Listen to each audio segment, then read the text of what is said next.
Bon, donc aujourd'hui, je vais continuer avec l'examen des réseaux à l'échelle mondiale, construits à partir des Pays-Bas. Les Pays-Bas, même s'ils sont très, très proches, d'une certaine façon, ont été un peu négligés, à mon avis, dans l'historiographie francophone par rapport à l'historiographie anglophone qui a toujours prêté beaucoup d'attention à ce qu'on a parfois appelé la première économie moderne ou même parfois la première société moderne, ça a été dit.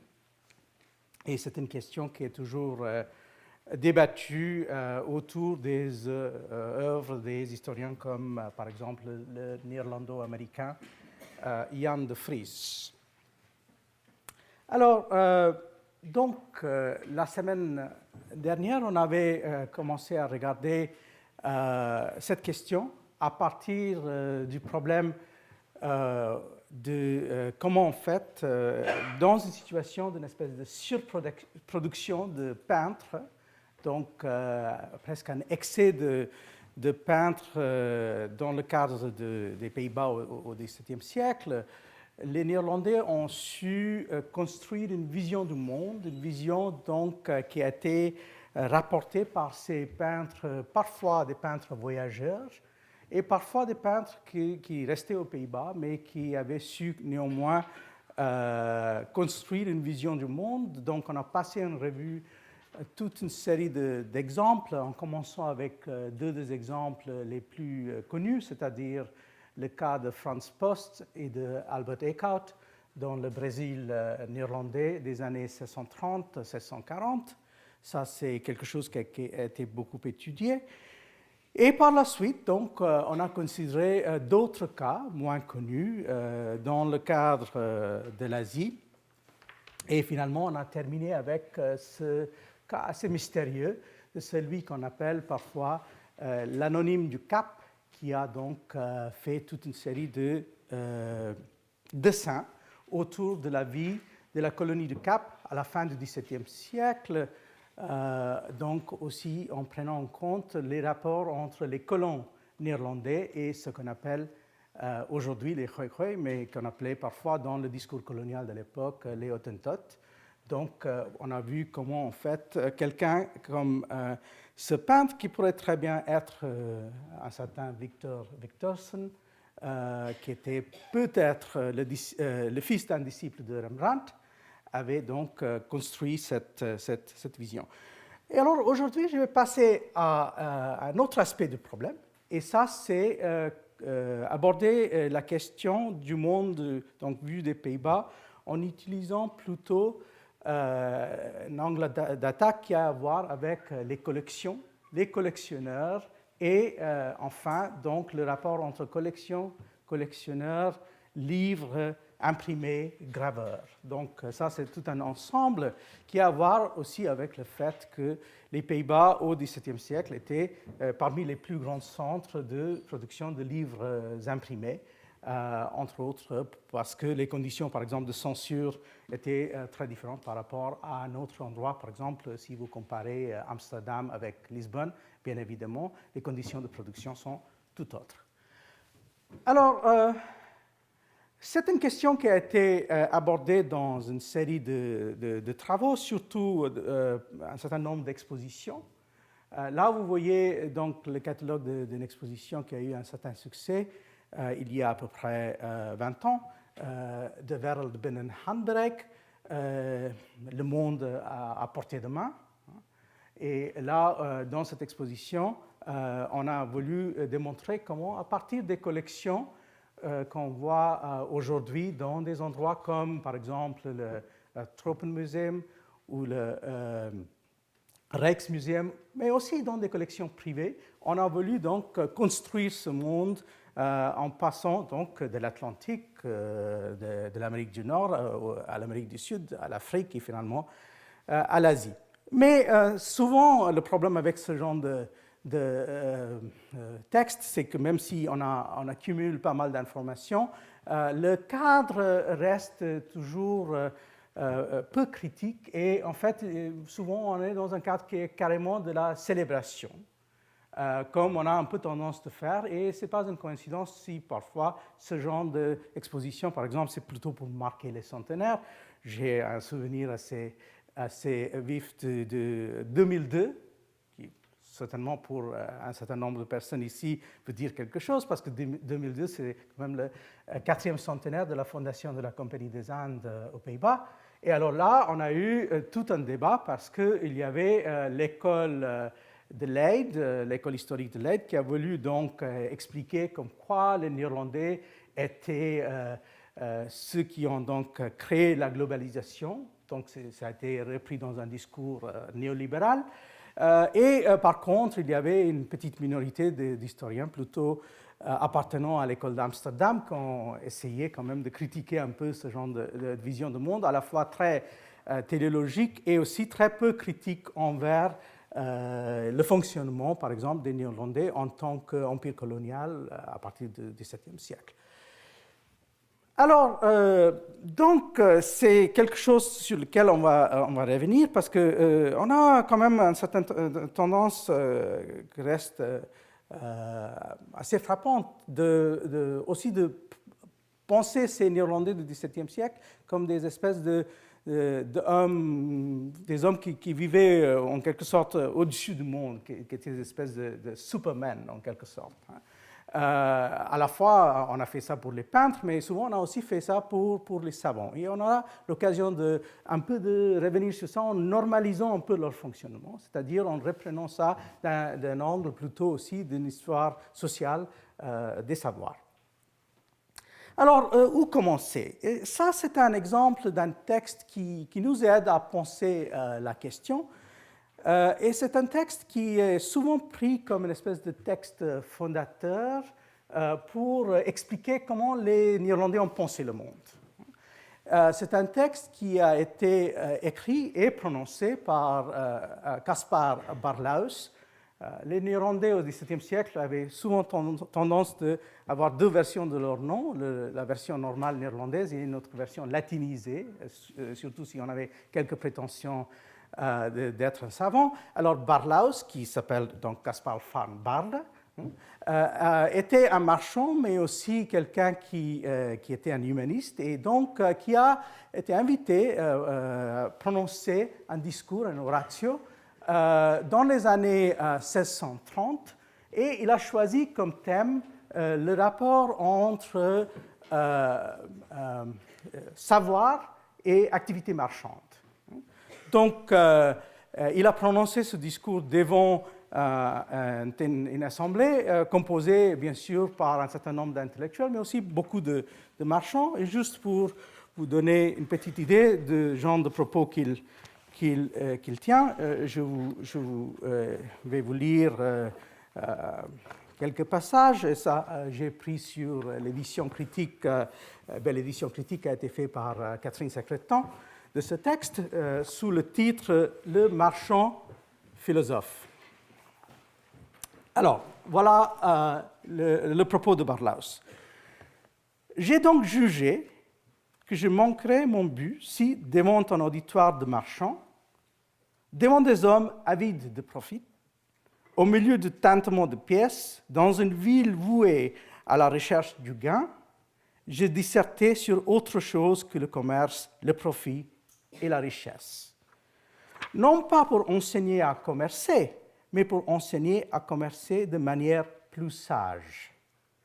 Non pas pour enseigner les règles du profit, ce que j'avoue sont des tours ignorés, mais pour louer avec vous celles qui sont les meilleures. Non pas pour condamner l'amour des richesses, mais pour le contenir avec l'aide de la droite raison. Je montrerai qu'il y a une excellente alliance entre le commerce et l'étude de la sagesse et des lettres, et que le désir d'accroître ces richesses n'est pas contradictoire avec la réflexion de l'esprit, laquelle, en retour, ne s'oppose pas à ce désir. L'une et l'autre de ces deux facultés s'accordent sur d'excellents principes, si bien qu'à mon avis, le marchand aura d'autant plus de chances qu'il saura qu'il saura philosopher plus clairement. Voilà, donc ce genre de propos de Barlow's a souvent été pris comme quelque chose qui serait, disons, l'équivalent des miroirs des princes pour les marchands. Donc une espèce de miroir pour les marchands. Comment devenir un marchand donc sage? Et comme on verra, en fait, ce texte a souvent été pris comme donnant l'exemple à un certain nombre de grands marchands qui sont devenus des collectionneurs et parfois des savants au cours du XVIIe siècle.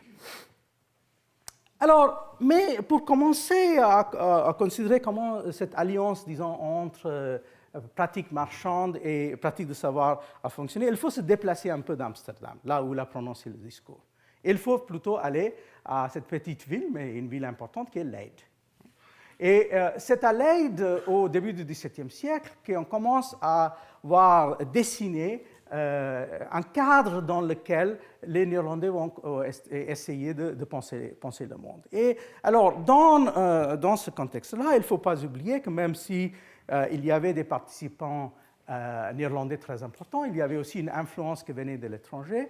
Et à Leyde, à la fin du XVIe, début du XVIIe siècle, le personnage très important qui a été étudié avec force détail, avec entre autres Anthony Grafton, c'est le personnage donc de Joseph Scaliger.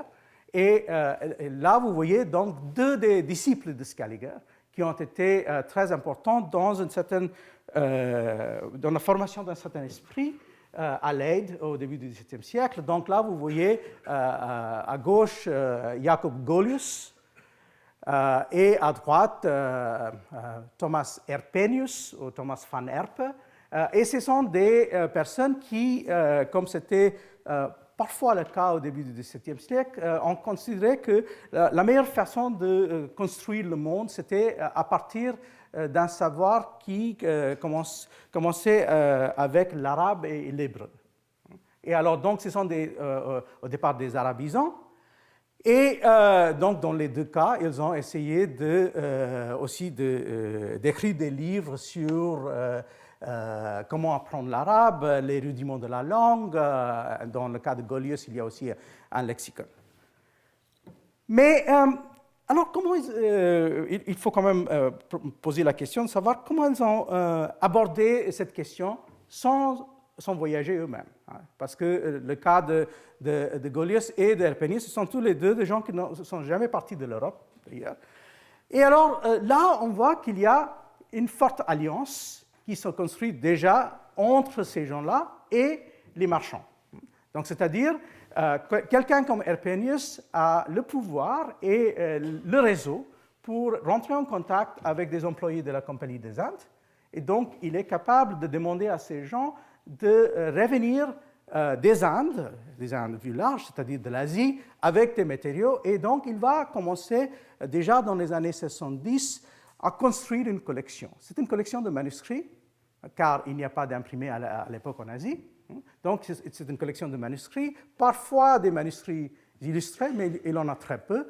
Mais en grande partie, ce sont des textes, et des textes qui sont assez variés. Il y a des textes, bien sûr, religieux, car il y a aussi dans ce milieu-là un effort de critique biblique, bien sûr, mais il y a aussi quelque chose qui est assez intéressant dans le cas de Erpenius, c'est qu'il a aussi fait collection, par exemple, des recueils de poésie. Et ces recueils de poésie vont au-delà de l'arabe, et les Néerlandais, au début du XVIIe siècle, donc, rencontrent déjà cet autre monde qui est le monde persophone. Donc, des textes en persan, parfois originaires de l'Iran, mais parfois aussi originaires de l'Asie centrale. Et ça fait partie donc de cette collection qu'Erpenius a su construire. Et on le sait parce qu'à sa mort, sa collection a été vendue aux enchères. On a donc un catalogue de sa bibliothèque qui a été d'ailleurs acheté par le duc de Buckingham et d'ailleurs qui fait donc en sorte que c'est le début de la collection des manuscrits persans qu'on a aujourd'hui à l'université de Cambridge. Donc, vous voyez qu'il y a aussi une circulation à l'intérieur de l'Europe. C'est Erpenius qui va construire la collection, mais par la suite, la collection va partir donc, en Angleterre. Donc, vous voyez qu'il y a cette tentative déjà liée avec le fait que ces hommes-là, ces savants, était lié avec le milieu d'Amsterdam, était lié avec les deux milieux, à la fois des gens qui sont partis en Asie, et aussi, bien sûr, ils seront liés avec le milieu de Johann Mauritz et les personnes qui seront dans le Brésil et dans l'Amérique hollandaise du milieu du XVIIe siècle. Et là, vous voyez un peu la couverture possible. Si on est à Amsterdam dans les années 1620 ou à Leyde, on peut en principe donc avoir des contacts avec tous ces endroits-là, à l'exception bien sûr de la colonie du Cap, qui serait donc colonisée qu'à partir des années 1650. Alors, les premiers résultats de ça sont visibles dans les années 1630. Et là, vous voyez deux de ces résultats importants. L'auteur de ces textes, c'est le même, mais il a donc écrit un texte de Imperium Magni Mogolis, qui est une espèce d'histoire de l'Empire moghol. Et de l'autre côté, vous aviez son autre texte qui est History of the Jarlik Verhaal. Donc, c'est une espèce de chronique dans le genre plus des annales de la Compagnie des Indes occidentales. Et celui qui écrit ces deux textes, c'est Johannes de Laat, humaniste, géographe, mais aussi quelqu'un qui, qu'on sache, n'a jamais voyagé lui-même, donc il n'est jamais parti des Pays-Bas, ou peut-être il est allé un peu en France, à la limite, mais il n'a jamais vu ni les Pays-Bas, ni les territoires en Amérique, ni les territoires en Asie, mais néanmoins, il a su écrire ces textes. Alors, comment fait-il? C'est assez simple, parce qu'on sait très très bien comment il a fait, au moins dans le cas de l'Asie. Il avait des informateurs. Et ces informateurs sont facilement identifiables. C'est qui, pour l'essentiel, dans le cas de l'Asie, il est en rapport très très proche avec quelqu'un qui s'appelle Francisco Pelsart. Alors Pelsart a eu une carrière très variée. Il a été dans l'Inde occidentale, dans la ville de Surat, autour des années 1620. Par la suite, il a été nommé au comptoir néerlandais d'Agra, donc c'est-à-dire la ville capitale de l'Empire moghol, toujours dans les années 1620. Et il a fini sa carrière d'une façon un peu bizarre parce que vers la fin des années 1620, il était le capitaine de ce navire Batavia qui a fait naufrage sur la côte occidentale de l'Australie. C'est une histoire un peu rocambolesque parce que, en fait, le naufrage est lié avec une mutinerie qui a été conduite par des gens qui étaient dans la tripulation, qui étaient des millénaristes de Harlem, qui ont voulu donc créer une espèce de royaume millénariste dans une petite île sur la côte ouest de l'Australie. Et donc Pelsart, qui n'a pas su contrôler ça, a payé très cher. Il a fini sa vie en disgrâce, mais il a quand même produit deux grands textes en néerlandais. Un texte qui est une espèce de chronique de l'Empire moghol, basé non pas sur une connaissance du persan écrit, mais basé sur une connaissance orale du persan, et un autre texte qui s'appelle Remonstrantie, et l'autre texte, c'est une espèce de description plus ou moins ethnographique de l'Inde au XVIIe siècle.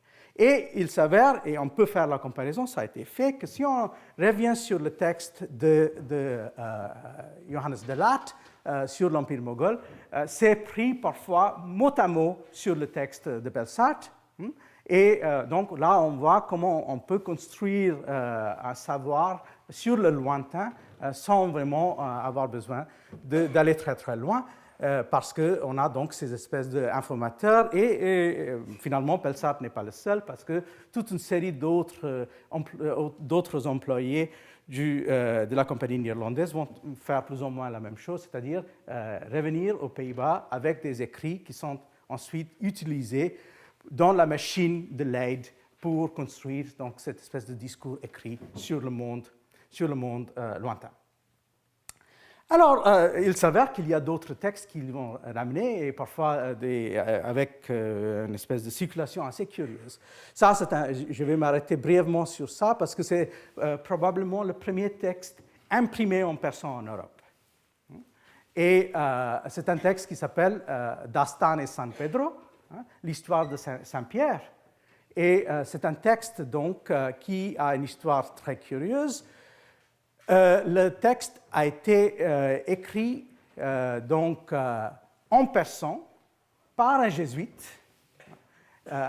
qui s'appelle Jérôme Xavier, qui était plus ou moins le neveu de Saint François Xavier, et qui avait été envoyé en tant que missionnaire à la cour moghole. Et donc, on lui a demandé d'exposer les idées des catholiques, et il a donc su écrire toute une série de textes en persan, par exemple sur les 12 apôtres. Il a aussi fait un texte qui s'appelle Merat al-Quds sur la vie de Jésus, etc. Et ce texte-là, qui fait partie d'un de ses écrits, est tombé dans les mains des facteurs néerlandais. Et ils l'ont ramené aux Pays-Bas, où un humaniste de l'époque, qui s'appelle Louis de Dieu, Ludovico de Dieu, a donc fait une espèce de traduction. Vous imaginez la complication, le pauvre jésuite qui passe son temps à écrire ça en persan, et ensuite se retraduit en latin par le néerlandais.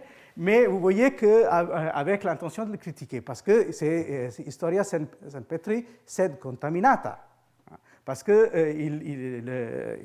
Louis de Dieu a beaucoup de peine à insister sur le fait qu'en fin de compte, ça, c'est pas du tout comme quoi la façon de communiquer les vérités chrétiennes aux païens, mais en fait, ce sont des fables, des idées complètement absurdes qui ont été communiquées par ces jésuites parce qu'ils sont des jésuites, et donc c'est une espèce de polémique contre les jésuites qui se base sur le fait de pouvoir faire revenir aux Pays-Bas des textes en persan qui sont en circulation en Inde moghole. Donc, vous voyez un peu le genre de cadre qu'on peut définir à l'époque. Mais en réalité, ce n'est pas que les textes qui arrivent aux Pays-Bas. Et je vais donc m'arrêter un peu sur cette autre question, c'est-à-dire le retour en termes de circulation d'images. Donc, on a vu quand même les images qui ont circulé en termes de la façon néerlandaise de dépeindre le monde, et on a aussi, bien sûr, pensé à ça par rapport à ce texte et ces thèses, et je vais revenir sur ces thèses de Svetlana Alpers, c'est-à-dire sur le décalage entre texte et image dans le cas néerlandais. Mais il s'avère aussi qu'à partir des années 1630, on commence à trouver des traces de peinture moghole qui arrivent aux Pays-Bas. Je dis des traces parce qu'on n'a pas ces peintures. Ce qu'on a, c'est, par exemple, dans quelques documents légaux, on a, par exemple, mention du fait que dans le cadre de mariage ou dans un autre cadre d'un héritage, il y avait donc ce qu'on appelle souvent suratstekeningen, ou mogolstekeningen, des peintures ou des dessins moghols ou des dessins de surat. Alors, on peut imaginer qu'il s'agit de quelque chose plus ou moins de ce genre, c'est-à-dire là, on est plus ou moins à cheval sur les règnes de l'empereur Jahangir et l'empereur Shah Jahan, et vous voyez un peu le genre de production à l'époque, mais on reste assez frustré pendant un certain temps parce qu'on sait qu'il y avait ces matériaux qui arrivaient, mais on n'a pas les traces concrètes pour savoir quel était leur contenu. Mais heureusement, quand on procède, on arrive à comprendre, pas directement, mais par une voie très particulière. Et c'est pourquoi? C'est parce que Rembrandt les a copiés.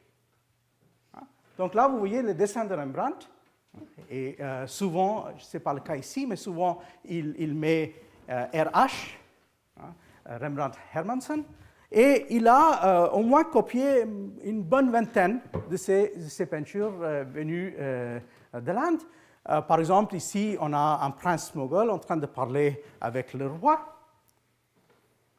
Parfois, elles sont des choses qui sont faites assez rapidement, et là, vous voyez, là, il a signé. Parfois, elles sont des dessins, c'est parfois des eaux fortes. Mais on se demande donc aussi pourquoi il a fait ça et quel était le but de l'affaire. Vous avez quand même, comme j'ai dit, une bonne vingtaine. Et dans la plupart des cas, on voit que ces copies et pas l'original. Mais je vais vous montrer l'exception. Parce qu'on peut se demander pourquoi il a fait ce genre de choses. Et la réponse ne nous est pas donnée directement par lui, mais c'est donné par quelqu'un qui a écrit un texte que j'ai mentionné brièvement la semaine dernière, c'est-à-dire par Philips Angel, qui a écrit ce texte qui s'appelle Lof der Schilderkunst, éloge de l'art de peindre. Et Philips Angel nous explique, au moins pour lui, pourquoi Rembrandt s'intéressait à ce genre de matériaux. Parce qu'il nous dit qu'en gros, pour dépeindre, ou pour arriver à comprendre le langage de corps des gens à l'époque ancienne, donc par exemple, pour comprendre comment Moïse se tenait physiquement, comme on ne pouvait pas accéder à ce monde, et comme on n'avait pas un accès direct, la meilleure façon de faire, c'était d'aller chercher dans les pays lointains. Et donc, il y avait deux façons possibles de faire. Une façon, c'était d'aller voyager et regarder les postures et les façons de se tenir des gens avec ses propres yeux. Mais si on ne voulait pas faire ça, c'était tout à fait légitime de prendre leur propre dépiction, leur propre façon de se représenter et utiliser ça comme point de départ. Et donc, il nous dit que l'idée de Rembrandt, ce n'était absolument pas de faire des peintures mogholes. C'était plutôt d'utiliser les peintures mogholes pour arriver à accéder au monde du Vieux Testament ou même du monde donc, des anciens Grecs et autres. Voilà donc, vous avez, je viens de vous le dire, des dessins parfois d'une qualité assez variable, mais il y a quand même certains qui sont d'une qualité relativement bonne, mais jamais on a, avec Rembrandt, le passage direct entre ce genre de dessin et des peintures que lui-même aurait fait dans le style moghol. Ça, il ne l'a jamais fait. Mais vous avez un cas qui est assez particulier, c'est le cas de ce dessin qu'il a fait. C'est une espèce de... Il n'a probablement pas compris le contenu, le vrai contenu de cette peinture, parce que c'est une espèce de peinture un peu symbolique qui démontre une espèce de conversation imaginaire entre les fondateurs des 4 ordres soufis. Mais c'était des gens qui n'ont pas vécu au même moment, donc c'est une espèce de conversation qu'on aurait pu imaginer entre ces 4 personnes si jamais ils s'étaient rencontrés, par exemple, dans un autre monde. Mais il a repris ça, et là, c'est exceptionnel parce qu'on a la peinture. La peinture est restée parce que ça a été manifestement vendu à la fin du XVIIe siècle, et maintenant on le trouve dans le palais Schönbrunn à Vienne. C'est quelqu'un qui n'avait pas beaucoup d'intérêt pour ce genre de choses parce qu'il a tout simplement pris la peinture et l'a collée sur les murs. Mais là, en regardant les deux, on peut aussi voir un peu ce qui fait Rembrandt, c'est-à-dire il y a une espèce de... Vous voyez que c'est assez typique de la peinture moghole qu'il n'y a pas de perspective dans le tapis, tandis qu'il y a une espèce de mise en perspective. Il va introduire un élément qui n'existe pas là. Il n'est pas intéressé par quelque chose qui, pour le peintre moghol, est très important, c'est-à-dire le fait que c'est un tapis flamand, tandis que pour Rembrandt, le tapis flamand, c'est un élément banal, donc il l'enlève. Mais vous voyez un peu comment ça peut marcher. Il a aussi introduit donc, cet arbre qui n'était pas là dans l'autre. Je vous ai dit c'était collé sur le mur, et on voit d'ailleurs qu'il y a une autre peinture. Vous voyez le pied d'un éléphant, parce que ça, c'est l'autre peinture qui a été collée à peu près à moitié sur cette peinture moghole-là. Là, donc, on a quelque chose qui n'est pas exactement la même chose, mais assez proche, c'est-à-dire là, une version de Rembrandt et une version d'une peinture qui ne serait pas celle qu'il aurait utilisée, mais assez semblable. Donc, vous voyez un peu qu'il y avait parfois, il était assez fidèle, mais avec un but qui était un peu autre. Alors, mais d'autres peintres qui ont fonctionné plus ou moins au même moment, ont eu une autre idée de comment faire. Ça, c'est un peintre qui est beaucoup moins connu que Rembrandt, bien sûr, mais qui a été plus ou moins son contemporain, qui a fonctionné surtout dans les années 1640-50, et qui s'appelle donc Willem Schellinck. Et Schellinck était quelqu'un qui a beaucoup voyagé. On a d'ailleurs les journaux qu'il a réécrits, par exemple, quand il était en Italie.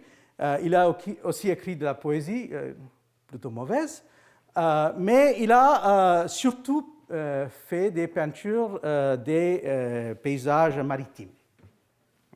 Et on a un certain nombre de ces peintures de paysages maritimes, mais il y a 4 exceptions. Et ce sont des 4 peintures qu'il a fait, mais sur les thèmes moghols. Et là, on voit que c'est une espèce c'est une démarche qui est différente par rapport à Rembrandt, c'est-à-dire, lui, il a vraiment envie d'aborder ces thèmes exotiques. Donc là, il y a 4. Je n'ai pas pu avoir une version en couleur de celui-là parce que c'est parti dans une collection particulière et on ne peut pas accéder. Les gens de Christie's ont eu la gentillesse de me fournir cette image. Mais là, vous voyez que c'est une peinture qui démontre le roi moghol avec des musiciens, etc. Et cet élément-là, ce monsieur-là, en fait, vous voyez qu'il vient de l'autre peinture.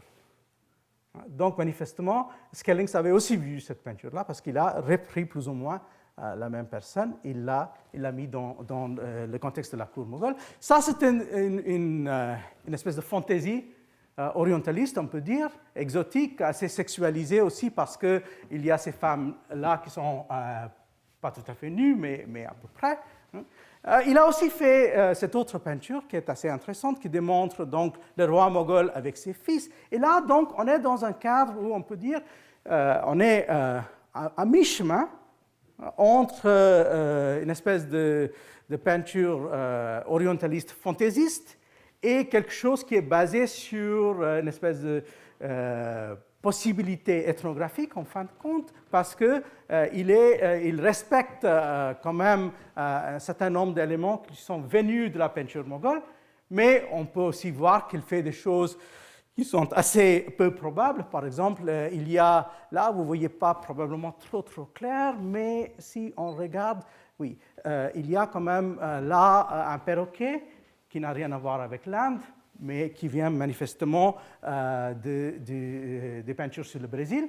Donc, il y a une espèce aussi de tendance de faire de couper-coller, un peu de faire ramasser des éléments exotiques venant de tout horizon et de mettre tout cela dans le même cadre sans trop se soucier sur un aspect de rester fidèle à une réalité empirique. Et là, on peut d'ailleurs faire la comparaison avec les peintures de Eekhout, qui a lui aussi un peu tendance à faire ce genre de choses, et on peut contraster ça avec l'attitude, par exemple, de Franz Post, qui était quand même beaucoup plus fidèle à ce qu'il voyait devant lui, au moins dans les peintures qu'il avait fait au Brésil, à comparer avec les peintures qu'il a fait en revenant aux Pays-Bas.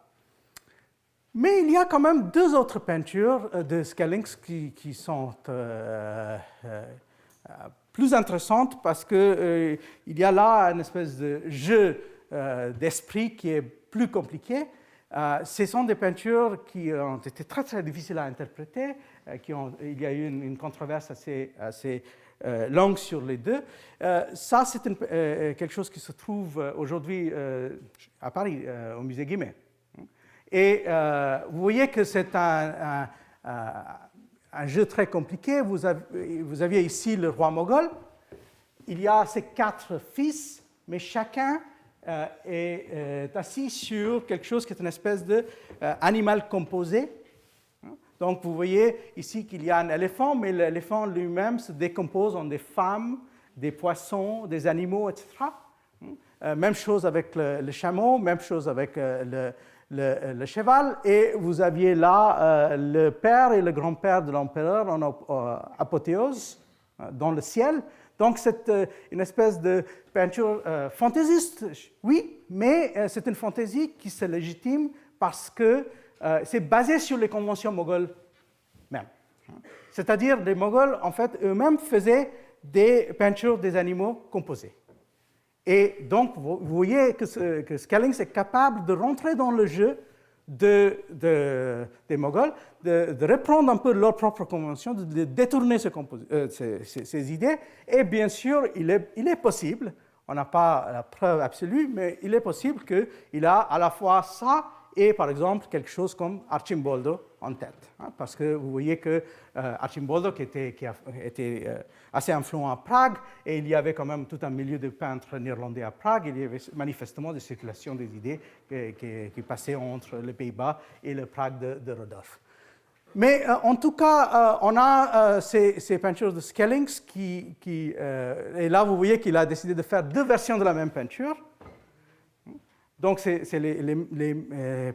plus ou moins les mêmes animaux, les mêmes scènes, mais celui-ci est vu d'un côté, l'autre de l'autre côté. Il y a aussi ici assez explicitement un aspect qui est un aspect théâtral, parce qu'il y a une présentation qui se fait dans le cadre qui fait comme si le roi moghol est en train de regarder un passage d'une procession dans le cadre d'un théâtre qui serait à la fois la cour moghole.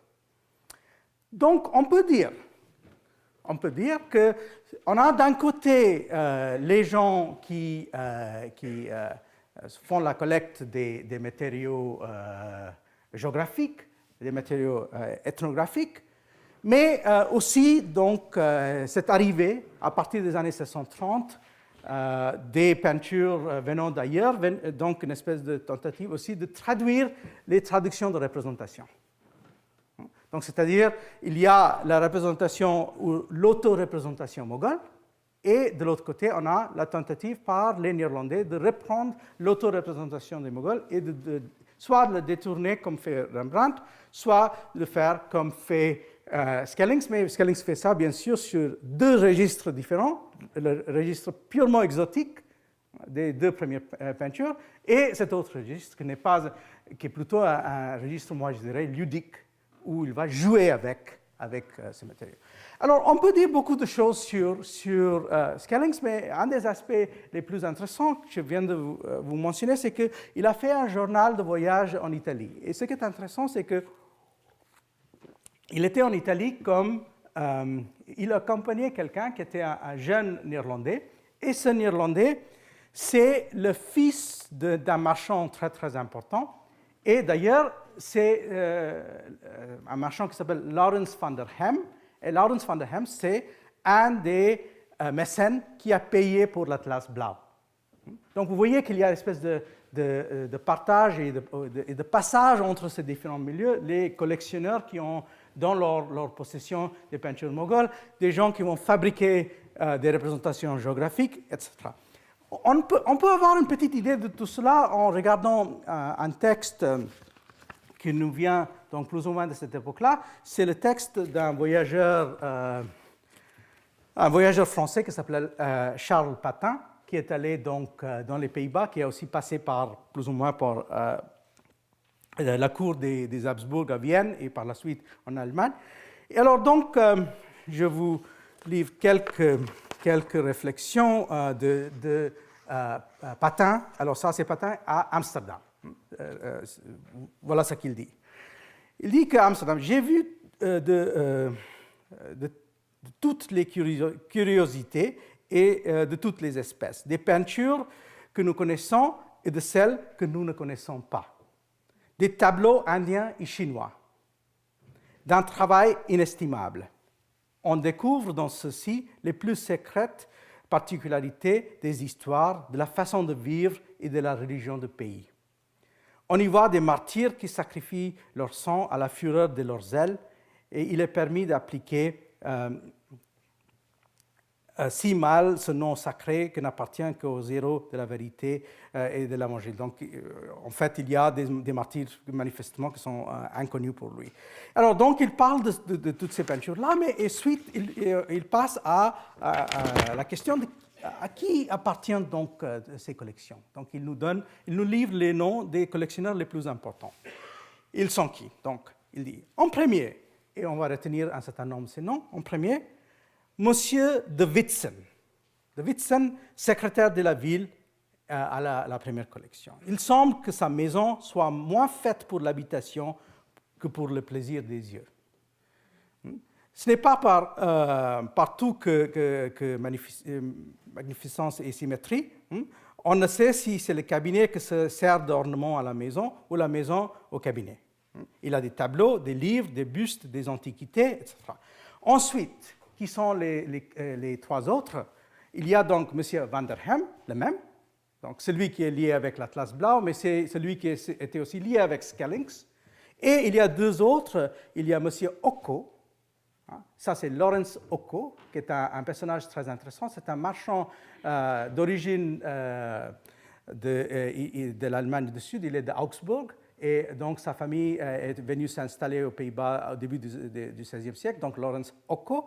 Et finalement, il y a M. Grill, qui est M. Anthony Grill, qui, lui, c'est un Allemand, mais qui est venu aux Pays-Bas de Suède. Donc, il y a aussi un lien scandinave dans cette affaire-là, parce qu'il y a donc, bien sûr, ce va-et-vient entre le monde suédois et le monde des Pays-Bas qui est décrit ici. Alors, juste une petite parenthèse que je vais ouvrir et fermer, c'est-à-dire il y avait manifestement aussi un certain nombre de Néerlandais au milieu du XVIIe siècle qui s'amusaient à se faire peindre par les peintres moghols. Donc, ce n'était pas seulement une question de faire la récolte des objets exotiques. Alors là, c'est un ambassadeur néerlandais qui a payé un peintre moghol pour produire ces deux peintures. Ça, c'est lui donc sur le chemin de l'ambassade, et ça, c'est donc lui en conversation avec un certain nombre d'interlocuteurs indiens. Et ça, c'est encore une fois un aspect très ludique, c'est-à-dire plutôt qu'aller chercher l'exotique, on se met en scène dans un cadre exotique et on le fait venir. Donc, ces deux peintures se retrouvent aujourd'hui à Copenhague. Donc, vous voyez que déjà, au moment quand Charles Patin est passé à Amsterdam, et on est donc dans les années 1770, etc., il y a ce milieu, il nous donne les quelques noms des gens les plus importants, mais il en avait certainement beaucoup d'autres, car on ne sait pas dans quelle collection Rembrandt et Skellings sont allés regarder. Il se peut qu'ils possédaient les peintures eux-mêmes, mais c'est aussi fort possible que, plutôt qu'avoir acheté ces peintures, ils sont passés voir ça dans les cabinets de curiosité des uns et des autres. Mais en tout cas, vous avez aussi cette espèce d'objet qu'on peut plus ou moins décrire comme des objets hybrides, où l'Européen est déjà présent à l'intérieur de l'objet même. Mais il faut aussi prendre en compte donc qu'il y a, au-delà de ça, il y a le monde du livre imprimé. Et là, on se met en rapport donc avec la question de l'imprimé aux Pays-Bas au XVIIe siècle, et qui produit quoi et dans quelles conditions. Les premiers textes qui ont été publiés aux Pays-Bas portant sur les mondes exotiques n'étaient pas illustrés. Et là, on voit encore un reflet de cette idée de Svetlana Alpers que le développement de l'écrit et la mise en texte d'un côté et le développement des aspects visuels n'allaient pas forcément de pair. Mais là, vous voyez donc un deuxième moment, on est déjà au milieu du XVIIe siècle. Les textes de Johannes de Laat n'avaient pas d'illustration, ni le texte sur l'Empire moghol, ni les textes sur le Brésil. Mais alors là, on est en 1651, un texte produit, et ce sont deux textes qui ont été écrits par des prêtres protestants. À gauche, vous aviez le texte de Rogerius, qui était un prêtre qui a passé à peu près une dizaine d'années en Inde du Sud. Ça s'appelle De open deur tot het verborgen heidendom, la porte ouverte à la gentilité cachée, ou quelque chose comme ça. Et là, il nous fait une description de ce qu'on décrirait comme l'hindouisme. Mais c'est un hindouisme très particulier. Il a eu accès à ça en parlant avec un brahman qui travaillait pour la compagnie néerlandaise. Et donc, il nous livre aussi quelques passages d'un texte assez connu en sanskrit de Bhartrhari. Mais à part ça, on est plutôt déçu du côté visuel. À part les pages de titre, il n'y a pas d'illustration à l'intérieur. L'autre texte que vous voyez ici, et ça c'est la version allemande, mais ça a été publié plus ou moins simultanément en allemand et en néerlandais, c'est le texte de Baldaus.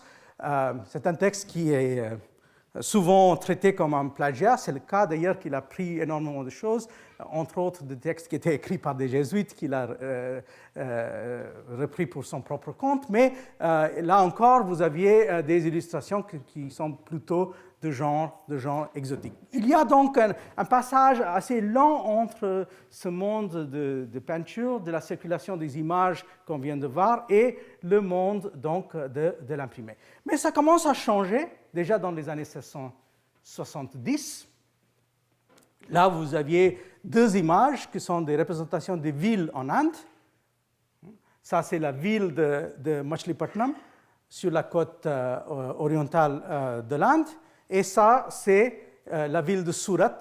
Et vous voyez que le graveur est en train de jouer, et il prend beaucoup de liberté, c'est-à-dire ils sont extrêmement stylisés, et c'est encore plus clair ici que dans l'autre cas, qu'il y a des éléments qui viennent, par exemple, manifestement, des éléments qui viennent de l'Afrique occidentale.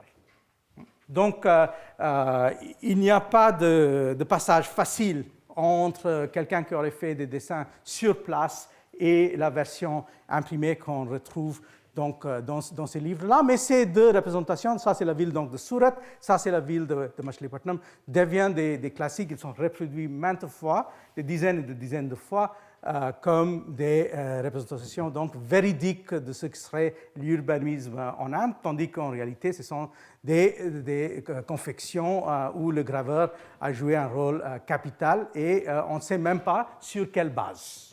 Donc, on ne sait même pas quelle était la version originale, si l'on avait fait par quelqu'un qui a vu ces villes en réalité, et la version qui est donc finalement sortie en imprimé. C'est même le cas avec, par exemple, ce texte-là, qui est un texte très intéressant, écrit par quelqu'un qui a passé énormément de temps en Inde du Sud. C'est un certain Havard. Et c'est un texte qui s'appelle donc Open Ondergang van Coromandel, croissance et déclin du Coromandel.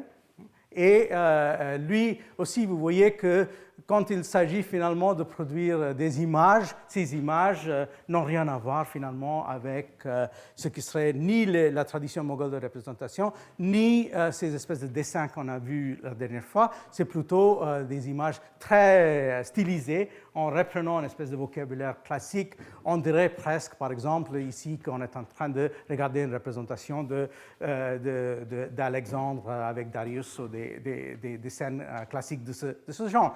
Et même là où on est c'est censé être le roi de Golconde en train de rendre visite aux Néerlandais, là encore, c'est vraiment assez stylisé, et ça peut avoir donc avec ce fameux réalisme néerlandais. Alors, donc, même si on a, au milieu du XVIIe siècle, cette explosion de textes, ces textes restent donc assez à l'écart de la représentation visuelle. Et quand je parle d'explosion de textes, les Néerlandais sont évidemment soucieux de parler de tout ce qui se passe dans le monde qui serait d'importance. Par exemple, les Néerlandais avaient une connaissance d'assez près de la transition entre la dynastie Ming et la dynastie Qing dans les années 1630-1640. Il y avait Johann Neuhoff qui est allé rendre visite en Chine, qui a donc fait ce récit d'ambassade.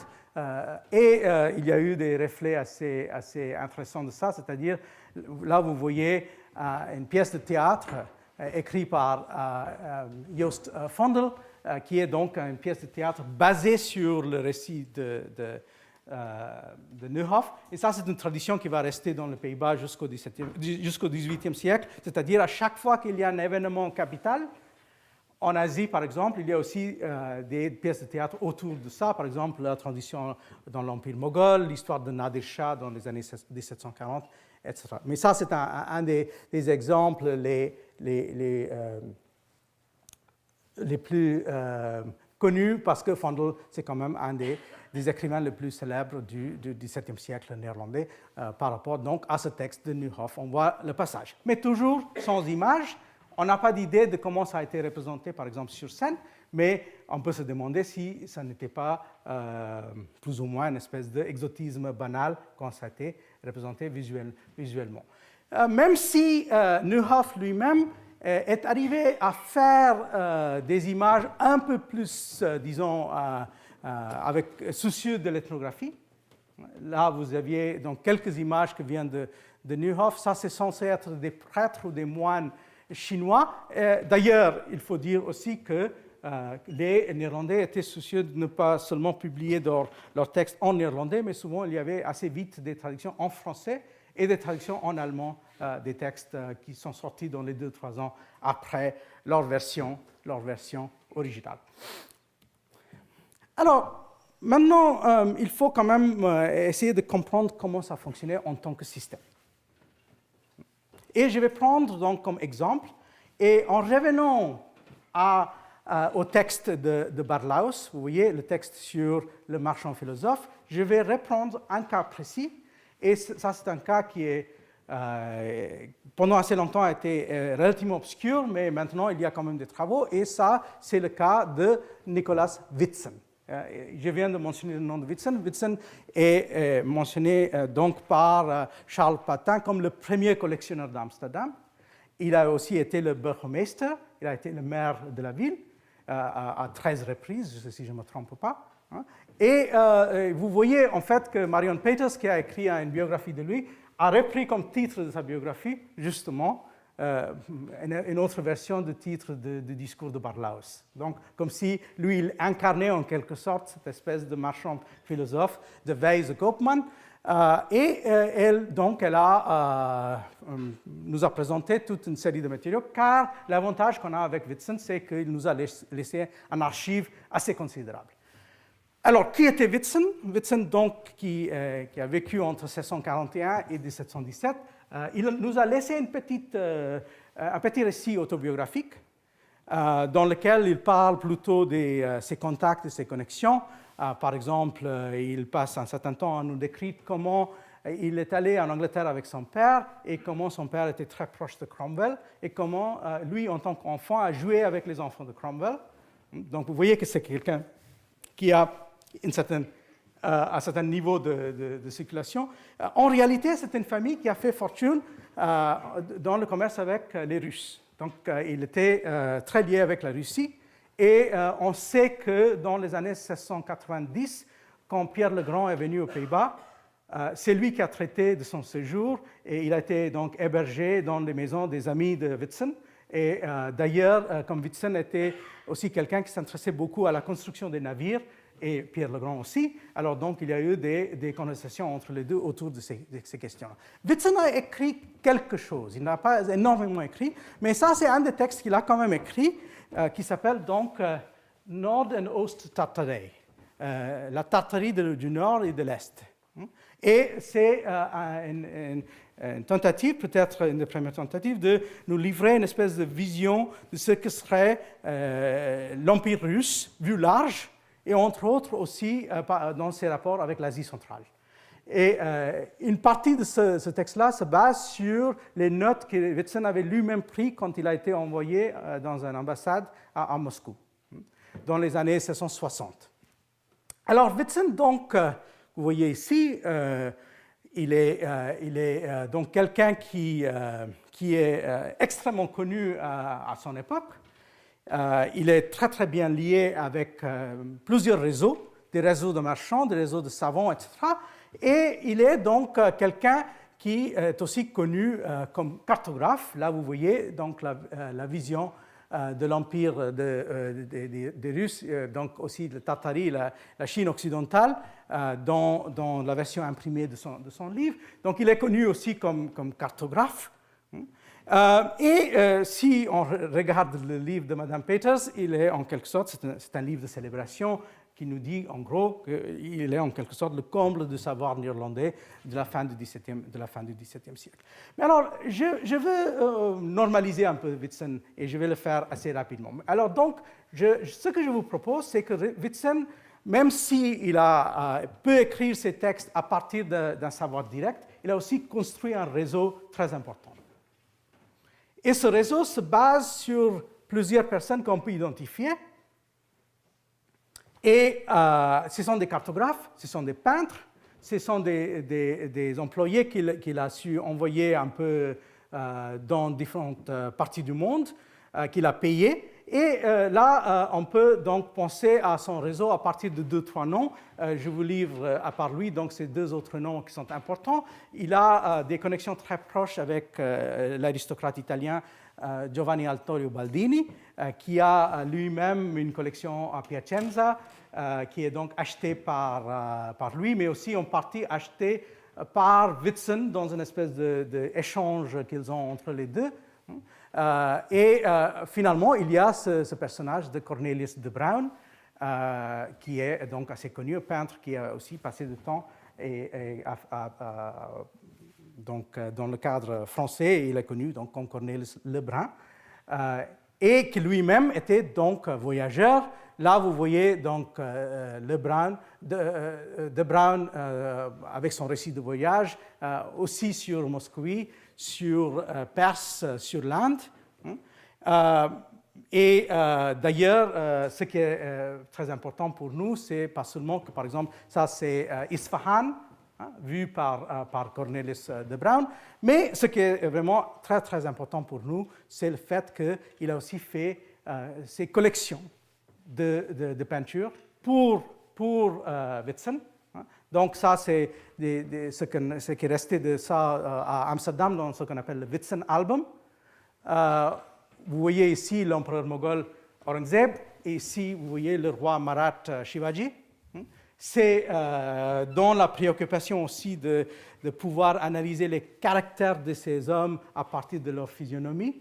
Donc on a aussi une petite réflexion assez intéressante dans les marges parfois de ces textes sur ce qu'on peut entrevoir en utilisant ces images. Et là, vous voyez donc un des autres albums des collections de Cornelis de Bruijn, celui qu'il a acheté donc pour Witsen, mais qui est passé finalement dans la collection de Baldini et qui se trouve aujourd'hui dans la Bibliothèque nationale ici à Paris. Donc vous voyez qu'il y a ces agents qui vont partir avec les commandes de Witsen, mais il y a aussi bien sûr un espèce de réseau qui va au-delà de ça et finalement on va arriver jusqu'aux limites de l'Asie, car le réseau de Witsen, ce n'est pas seulement des gens comme Lebrun qui s'intéressent essentiellement à l'Asie occidentale et à l'Asie du Sud, mais ce très très célèbre Allemand, Engelbert Kämpfer, qui lui a passé à peu près une quinzaine d'années en Asie, qui a été tout d'abord envoyé dans le cadre d'une ambassade suédoise en Iran dans les années 1780, excusez-moi. Ensuite, il a été à Thaïlande et il a terminé sa carrière en Asie avec toute une période où il a été au Japon.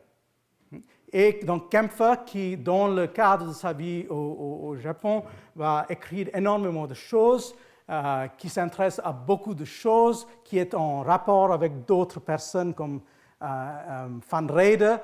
Donc il y a aussi un réseau de circulation de matériaux sur la botanique, etc. On aurait donc certainement beaucoup plus de choses à dire à l'égard des gens comme Kämpfer, mais je vais m'arrêter là pour revenir à quelques réflexions d'ordre plus général. Donc vous voyez un peu comment quelqu'un comme Witsen fonctionne. Il est le maire d'Amsterdam. Il est un actionnaire très important de la Compagnie néerlandaise des Indes. C'est quelqu'un qui donc a ce réseau de collecte. C'est aussi un collectionneur, mais en réalité, et là je ne suis pas tellement en accord avec Mme Peters, si on regarde ce qu'il écrit lui-même, c'est assez médiocre. Par exemple, le texte sur l'histoire de la Tartarie, c'est construit un peu n'importe comment. Et même les gens qui ont regardé de près son texte sur la construction des navires s'accordent pour dire que les illustrations sont très bonnes, mais le texte est extrêmement confus.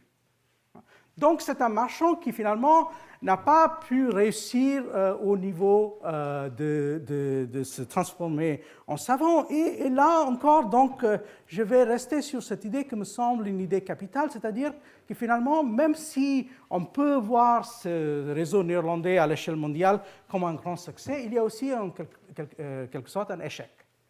Et l'échec, c'est justement le rapport, et je reviens donc à cette idée, le rapport entre texte et image. C'est-à-dire, il y a l'art de dépeindre, il y a l'art de représenter d'une façon visuelle, mais finalement, il n'y a pas une capacité de synthèse textuelle, et ce qu'on a donc en tant que production textuelle de la part de ces Néerlandais du XVIIe siècle reste assez décevant. Et d'ailleurs, on verra ça par l'utilisation que fait le XVIIIe siècle de ces matériaux néerlandais du XVIIe siècle. Si on regarde, par exemple, la grande collection de Picard et de Bernard dans les années 1730, on voit qu'ils ont laissé de côté presque totalement les écrits des Néerlandais. Et par exemple, on a beaucoup préféré d'autres écrits venant parfois des gens comme François Bernier ou autres par rapport à ces écrits donc venant des savants néerlandais. Donc, en quelque sorte, ils ont tout pour réussir. Ils ont leur réseau, ils ont leurs matériaux, mais ça reste donc en état un peu brut et il n'y a pas de vraie capacité, à mon avis, de pouvoir synthétiser. La semaine prochaine, je vais donc essayer de passer à un sujet un peu qui a un rapport avec ça, c'est-à-dire en passant un peu plus au nord et pour voir donc les rapports entre les Scandinaves et le monde islamique, qui serait donc un peu la suite de ça. Je vous remercie.